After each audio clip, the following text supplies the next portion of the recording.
We are continuing this chapter of industries, class 8 NCRT geography. My name is Hinan.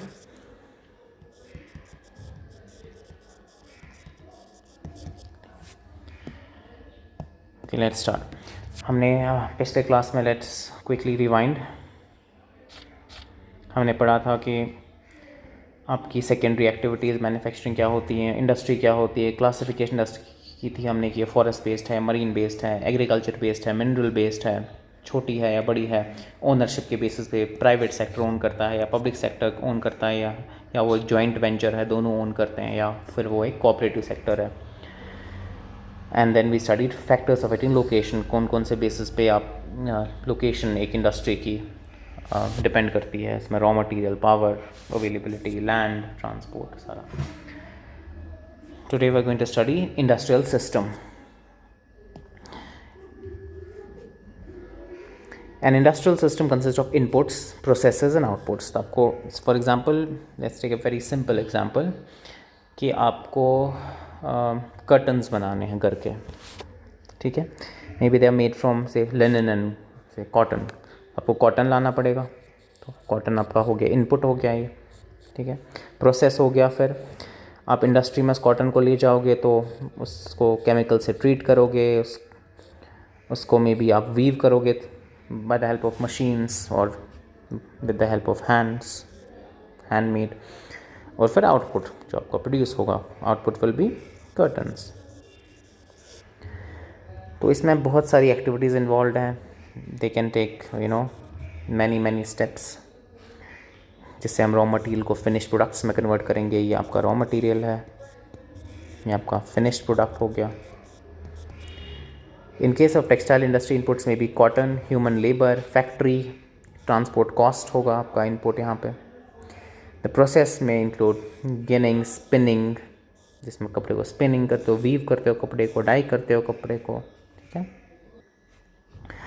Ginning में आप cotton के fibres को separate करते हो सीड से, या फिर आप प्रिंटिंग भी करते हो. आउटपुट हो गई जो आप शर्ट पर पहनोगे. नाउ इंडस्ट्रियल रीजन्स कहाँ कहाँ पे दुनिया में. ये मैप है, this is the map of the world and highlighted are major industrial regions of the world and major industrial belts of the world, ठीक है. जहाँ पे आपका रॉ मटेरियल मिलेगा, यहाँ पे इंडस्ट्री सेटअप है. देखो आप यूएस में देखते हैं इंडस्ट्रियल रीजन डेनवर में है, फिनिक्स में है, ठीक है. ये एंग्लो अमेरिकन मैन्युफैक्चरिंग बेल्ट है. इंडिया में ये वाला रीजन, इस गैंगटिक प्लेन वाला रीजन, यहाँ तक इंडस्ट्रियल रीजन है, ठीक है. यहाँ का रीजन है इंडस्ट्रियल बेल्ट. डेक्कन प्लेट्यू भी मिनरल्स के लिए बहुत फेमस है. यहाँ पे लिखे गए मेजर, यहाँ पे पीटर्सबर्ग है, उराल माउंटेन्स हैं, या सेंट यागो जो शिले में है. रिमेंबर के कौन कौन से मेजर इंडस्ट्रियल रीजन्स हैं. यहाँ पे आपका सिलिकॉन वैली भी है, कैलिफोर्निया.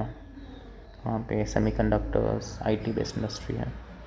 इंडिया में बहुत सारे इंडस्ट्रियल रीजन्स है, जैसे Mumbai Pune cluster, Bangalore Tamil Nadu region, Hooghly region हो गया यहाँ पे वेस्ट बंगाल में, इस एरिया में. अहमदाबाद, बड़ौदा, अहमदाबाद यहाँ पे गुजरात में. छोटा नागपुर इंडस्ट्रियल रीजन, छोटा नागपुर यहाँ पे. विशाखापट्टनम गुंटूर बेल्ट वो साउथ में आएगा आपका. Gurgaon Delhi Meerut region, Gurgaon Delhi Meerut region. And Kollam Thiruvananthapuram यहाँ वाला रीजन, ठीक है. जहाँ जहाँ पे आपके रॉ मटेरियल्स मिलेंगे तो वहाँ पे इंडस्ट्रियल रीजन्स होंगे. जहाँ जहाँ पे ट्रांसपोर्ट मींस लॉजिस्टिकल फैसिलिटीज़ होंगी वहाँ पे होगा. जहाँ पे पावर अवेलेबिलिटी होगी वहाँ पे इंडस्ट्रियल रीजन्स होंगे. अच्छा, वाई फॉर एग्ज़ाम्पल JNK में इतना ज़्यादा इंडस्ट्रियल रीजन नहीं है, बिकॉज रॉ मटेरियल्स कम है.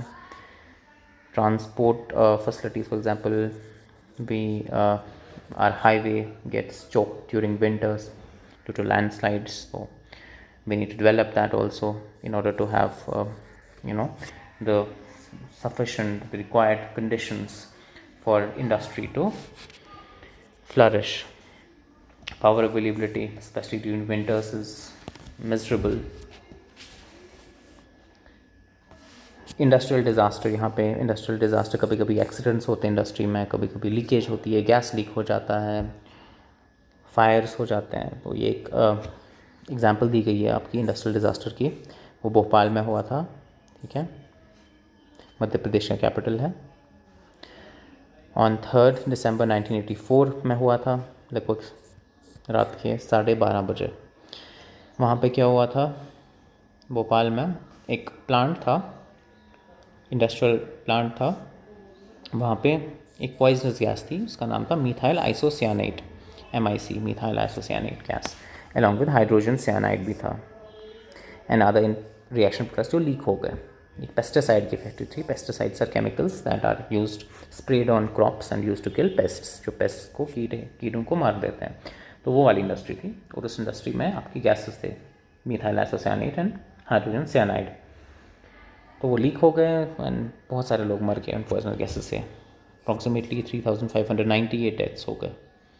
जो फिर सर्वाइव भी जिन्होंने किया, they also suffered from many elements, जैसे ब्लाइंडनेस, इम्यून सिस्टम उनका बहुत इम्पेयर हो गया, वो डैमेज हो गया, गैस्ट्रो इंटेस्टाइनल डिसऑर्डर्स हो गए। तो this is the union carbide factory, इसका नाम था, जहाँ पे डिज़ास्टर हुआ। और एक इंसिडेंट यहाँ पे दिया गया है, 2005 में हुआ था, एक गैस वेल में, ग्वाओक्याओ चोंगिन चाइना में हुआ था। 243 people died, 9,000 were injured, 64,000 evacuate किए गए। Many people died because they were unable to run of the explosion. Gas का जो एक्सप्लोजन हुआ तो वो लोग भाग ही नहीं पाए, and then they suffered burn injuries and died. जो एस्केप किया तो उनको बर्न्स की डिग्री भी बहुत ज़्यादा हुई थी, तो they suffered burns to their eyes, skin, lungs. ठीक है, यहाँ पे रिस्क रिडक्शन मीजर्स कि आप कैसे रिस्क को कम कर सकते हो, so that you have you put in place various safeguards to prevent any industry related disasters. तो डेंसली पॉपुलेटेड एरियाज़ में जहाँ पे बहुत सारे लोग रह रहे हैं, वहाँ पे इंडस्ट्री मत सेट करो, थोड़ी सी दूर सेट करो। People staying in the vicinity of industry be aware of the storage of toxins and hazardous substances and the possible effects in case of an accident occurs. जो अब अगर इंडस्ट्री सेट की गई है वहाँ पे जहाँ पे लोग रह रहे हैं बहुत सारे, तो उनको थोड़ी सी इन्फॉर्मेशन दे दो कि कैसे, अगर if unfortunately if something happens, तो वो उनको क्या करना चाहिए, how they can prevent, how they can save their lives, prevent hazardous substances from, prevent consuming toxins. For example, in the Union Carbide factory case में fire warning and fighting system should be improved. ठीक है, storage capacity of toxic substance should be limited.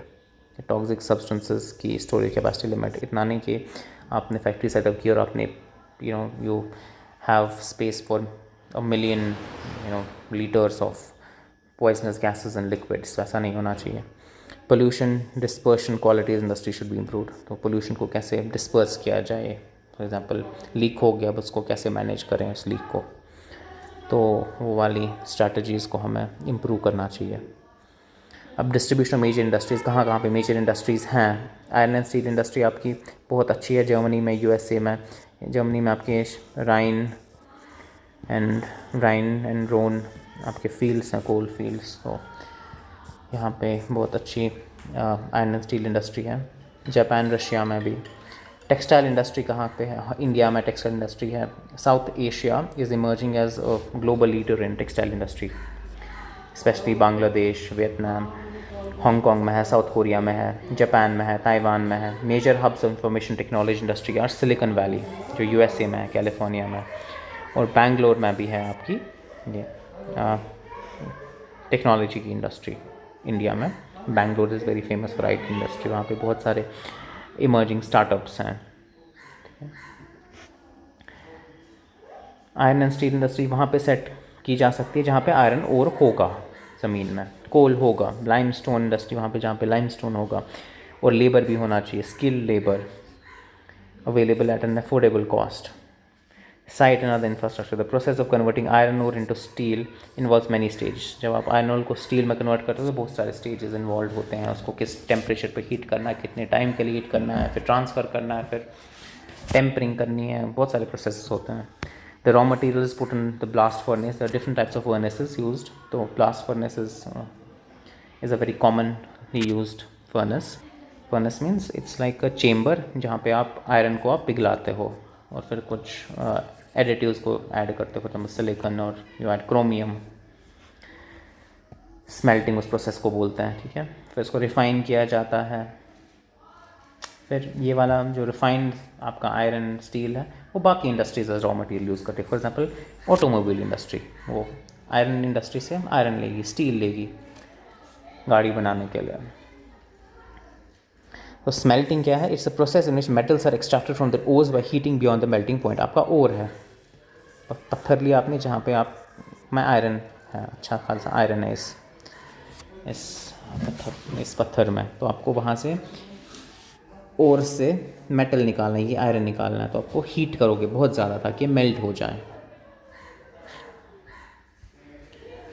ये देखिए 8 tons of coal plus 4 tons of iron ore plus 1 ton of limestone is equal to 1 ton of steel. तो steel में क्या क्या आप raw materials use करते हो स्टील बनाने के लिए. ठीक है, आपको कोल चाहिए होगा स्मेल्टिंग के लिए, हीट जनरेशन के लिए चाहिए होगा. आपको आयरन ओर तो चाहिए होगा, this is the main ingredient. और लाइमस्टोन आपको चाहिए होगा, तो फिर आपका स्टील बनेगा. Will continue with this chapter in the next class.